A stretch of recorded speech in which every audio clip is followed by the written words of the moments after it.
Greetings and welcome to the RC Wallet Vacuum channel.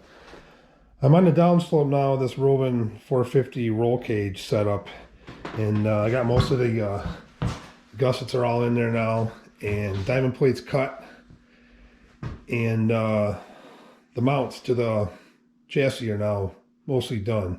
I still gotta go through and stick these in the lathe and drill and tap them, and they get bolted to those mounts. That's where obviously the diamond plate is going to go through there. Once I get the back piece of diamond plate welded on over here, I'm going to actually put a gusset from here down to the diamond plate. I was going to put one here originally on either side, but then I want access to this pull start, so it'll give me really good access to that.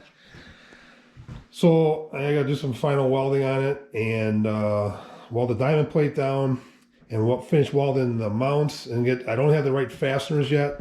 These the rear mount was pretty straightforward. It's got that piece of T-shaped stuff in there and some square tube that bolts in there. That tower is straight up and down.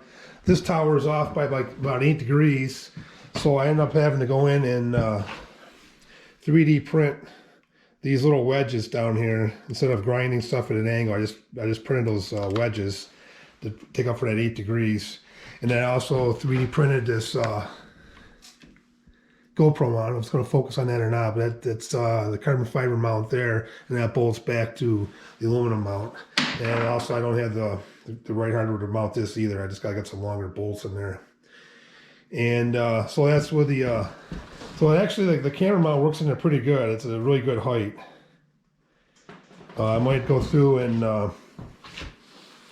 maybe 3D print some mud flaps with some flexible material in there, or to keep the snow from flying in there.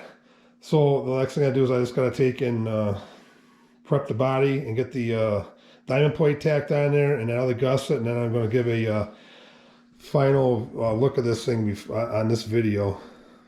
Stick around. Well, here it is in its mostly completed form.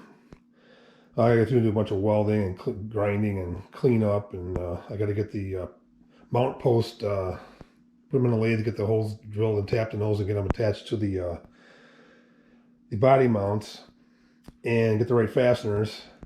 And but I think it does work good with that GoPro mount up there. It should obviously will clear the bumper. It should make for some cool video. And ugly as hell, but I tell you, at least I know I own something that nobody else on the planet owns, because I guarantee there's not another one like this around.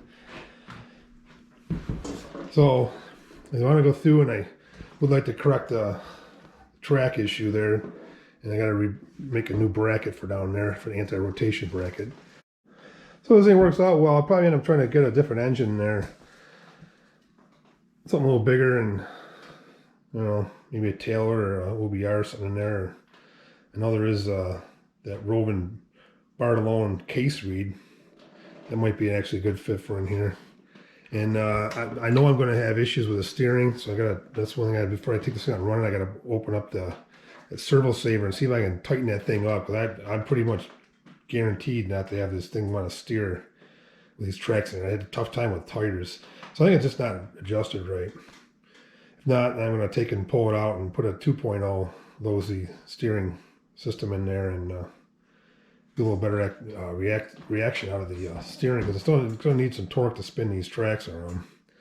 But yeah, I definitely I think this is the only one of these on the planet. I think it's called Mad Max tracks or something like that, because it's kind of got that Mad Max look. Oh well. Next time it's out, hopefully it's going to be running. I'm just going to wait for to get some snow up here, and then I may paint it, may anodize it, Cerakote, I don't know. I might just leave it as is for now and see what happens. Thanks for watching.